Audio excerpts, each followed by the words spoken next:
Breaking news చూస్తున్నాం. ఇవాళ BJP రాష్ట్ర అధ్యక్షురాలు పురంధేశ్వరి అధ్యక్షతన విజయవాడలో బీజేపీ పదాధికారుల సమావేశం జరుగుతోంది. అయితే ఈ సమావేశానికి ముఖ్య అతిథిగా సిద్ధార్థనాథ్ సింగ్ అలాగే అజయ్ పాల్గొన్నారు. ఈ పార్టీ నేతలకు దిశానిర్దేశం చేశారు. ఏపీలో పోటీ చేసే అసెంబ్లీ స్థానాలు అలాగే అభ్యర్థులపైన బీజేపీ రాష్ట్ర నేతలు చర్చిస్తున్నారు.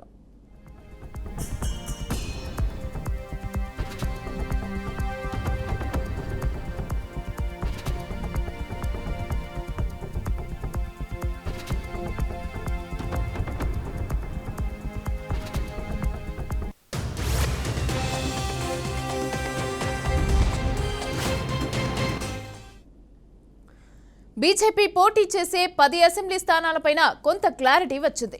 విజయవాడ వెస్ట్, బద్వేల్, ధర్మవరం, అలాగే జమ్మలమడుగు, కైకలూరు, వైజాగ్ నార్త్, ఆదోని, పాడేరు, ఎచ్చర్ల అసెంబ్లీ స్థానాలైతే దాదాపు ఖరారైనట్టుగా తెలుస్తోంది.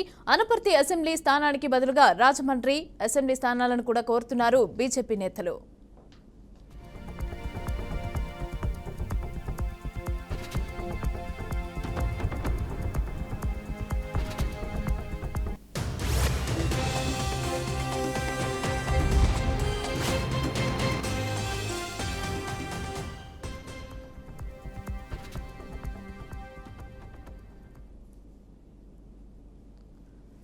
రైట్, ఇక దీనికి సంబంధించి పూర్తి డీటెయిల్స్ మా ప్రతినిధి ఏడుకొండలు అందిస్తారు. ఏడుకొండలు చెప్పండి, ఈ రోజు అయితే విజయవాడలో పదాధికారుల సమావేశం అయితే జరుగుతుంది. అయితే ఎలాంటి వ్యూహాలు అలాగే ఎలాంటి దిశానిర్దేశాలు చేస్తున్నారు? అలాగే ఈ సమావేశానికి సోము వీర్రాజు అలాగే సత్యనారాయణ కానీ ఇటు చూసుకుంటే విష్ణువర్ధన్ కానీ వీళ్ళు హాజరు కానట్టుగా మనకైతే గైర్హాజరైనట్టుగా తెలుస్తోంది. అయితే మరి వీళ్ళని ఏ విధంగా బుజ్జగించే అవకాశం ఉందంటారు? మరి పార్టీని వీడతారా లేకపోతే అలానే కంటిన్యూ అవుతారా? ఇప్పుడైతే రాకపోవడం అయితే ఇది ఒక అసంతృప్తనే మనం అనుకోవచ్చు.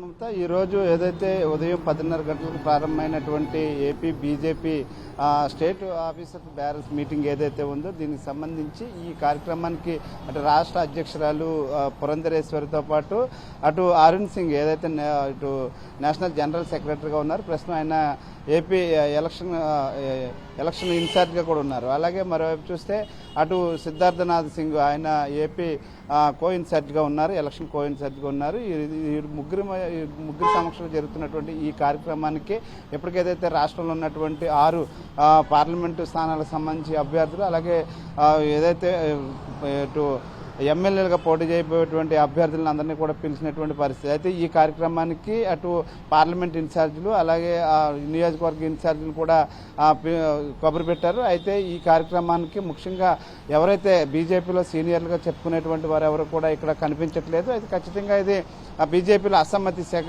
తారస్థాయికి చేరిందని మాత్రం ఖచ్చితంగా అర్థమవుతుంది.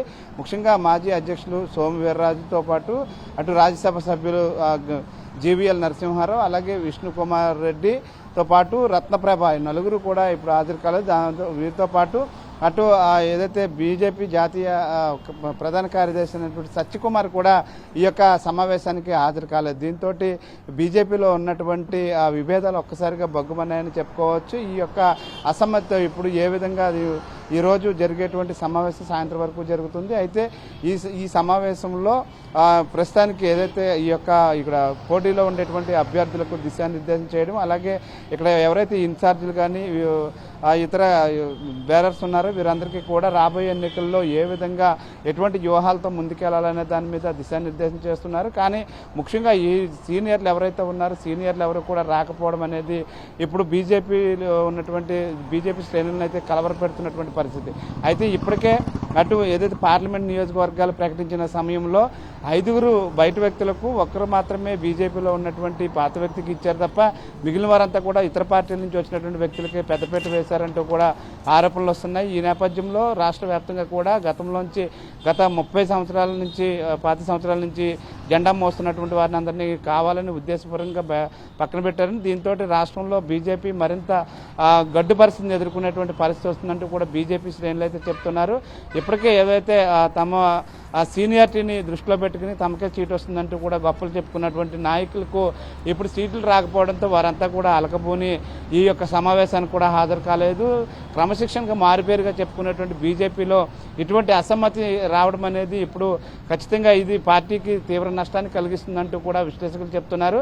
అయితే ఈరోజు ఈ సమావేశం అనంతరం ఎవరైతే ఈ సమావేశానికి రానటువంటి సీనియర్లు ఉన్నారో వారి మీద ఎటువంటి చర్యలు తీసుకుంటారో, అసలు వాళ్ళు ఎందుకు రాలేదు, దానికి సంబంధించి రాకపోవడానికి గల కారణాలు ఏమన్నా ఇప్పటికే అటు పార్టీ అధిష్టానం దృష్టికి తీసుకొచ్చారా అనే దాని మీద కూడా చూసిన తర్వాత మాత్రం ఈ యొక్క నిర్ణయం తీసుకునేటువంటి అవకాశం కూడా ఉన్నట్లుగా తెలుస్తూ ఉంది మమత.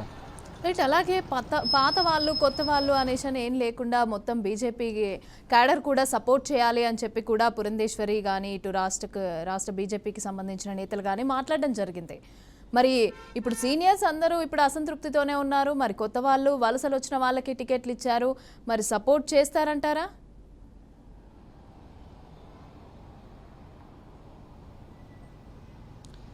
మమత, ఇప్పుడైతే మనకు తేటతెల్లమవుతుంది. గత కొన్ని రోజులుగా కూడా సీనియర్ ఏదైతే బీజేపీలో ఉన్నటువంటి సీనియర్లు అంతా కూడా అసంతృప్తి అనేది వ్యక్తపరుస్తూనే ఉన్నారు. ఇక్కడ ఏదైతే బీజేపీలో కొంతమంది వ్యక్తుల పేర్లు బయటకు రాగానే ఆ వ్యక్తుల యొక్క అసలు విషయాలు ఏంటి, అసలు వారు ఏ పార్టీలో ఏ విధంగా మనుగడ కొనసాగించారు, వారు ఇప్పుడు ఇక్కడికి రావడంతోనే సీట్ ఎందుకు ఇస్తున్నారు, ఎవరి కోసం ఇస్తున్నారు అనే దాని మీద కూడా ఇప్పటికే బీజేపీలో ఉన్నటువంటి కొంతమంది సీనియర్లు అటు కేంద్ర అధిష్టానం దృష్టి కూడా తీసుకువెళ్లారు. అయినప్పటికీ కూడా కేంద్ర అధిష్టానం కూడా దీని మీద ప్రత్యేక దృష్టి పెట్టకుండా కేవలం పురంధరేశ్వరి మీద మాత్రమే మొత్తం భారాన్ని వదిలారు. దాంతోపాటు ఇక్కడ ఉండేటువంటి ఎవరైతే ఇన్ఛార్జీలుగా కొంతమంది వ్యవహరిస్తున్నారో మాజీ ఈ యొక్క బీజేపీకి సంబంధించినటువంటి నాయకులు ఎవరైతే ఉన్నారో వారి మీద భారం మోపారు. అయితే ఆంధ్రప్రదేశ్లో జరుగుతున్నటువంటి తీరు మీద మాత్రం అటు కేంద్రంలో ఉన్నటువంటి పెద్దలు కూడా దృష్టి పెట్టాలని చెప్పేసి పదే పదే కోరుకుంటున్నారు.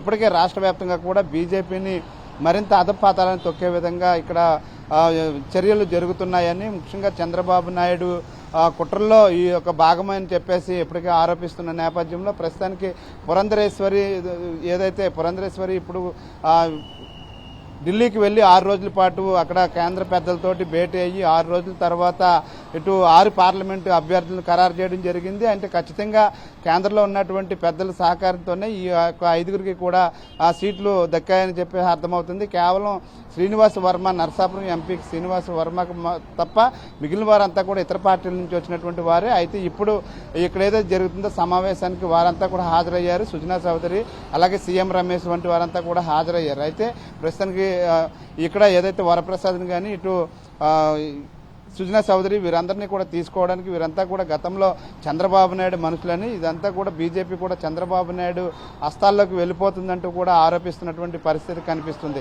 కానీ కేంద్రం మాత్రం ఖచ్చితంగా ఈసారి ఎన్డీఏ కూటమి 400 సీట్లు పైబడి సాధించి మరొకసారి హ్యాట్రిక్ కొట్టాలని చెప్పి చూస్తున్నది.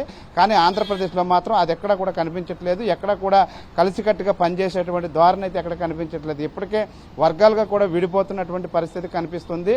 ఇక్కడ రాష్ట్ర అధిష్టానం తీసుకునేటువంటి నిర్ణయాలను తప్పుబడుతూ కూడా కేంద్ర అధిష్టానానికి లేఖలు కూడా రాస్తున్నటువంటి పరిస్థితుల్లో అయితే ఆంధ్రప్రదేశ్లో మాత్రం ఇక టీడీపీని నమ్ముకుని వెళ్ళడం కష్టమని ఇక్కడ కొంతమంది చెప్తూ ఉన్నారు. టీడీపీని నమ్ముకుంటే బీజేపీ భూస్థాపితం అయిపోతుందంటూ కూడా ఆరోపిస్తున్న నేపథ్యంలో ప్రస్తుతం ఈ వారం జరుగుతున్నటువంటి ఈ యొక్క సభకు ముఖ్యంగా ప్రముఖులు ఎవరో రాకపోవడం అనేది కూడా కలవరపెడుతున్నటువంటి పరిస్థితి కనిపిస్తూ ఉంది.